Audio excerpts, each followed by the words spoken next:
বর্তমান সময়ে জনপ্রিয় রোমান্টিক জুটি পার্থ শেখ ও আয়েশা খান। দিন দিন বাংলা নাটকের জনপ্রিয়তা বেড়েই চলেছে।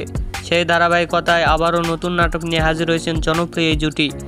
নাটকটির নাম শেষ পাতার গল্প। এই নাটকটিতে অভিনয় করেছেন বর্তমান সময়ের আলোচিত অভিনেতা পার্থ শেখ ও আলোচিত অভিনেত্রী আয়েশা খান। এই নাটকটি রচনা ও পরিচালনা করেন মাহবুব রশিদ মান্না। নাটকটি খুব শীঘ্রই জি টিভির ইউটিউব চ্যানেলে প্রকাশিত হবে।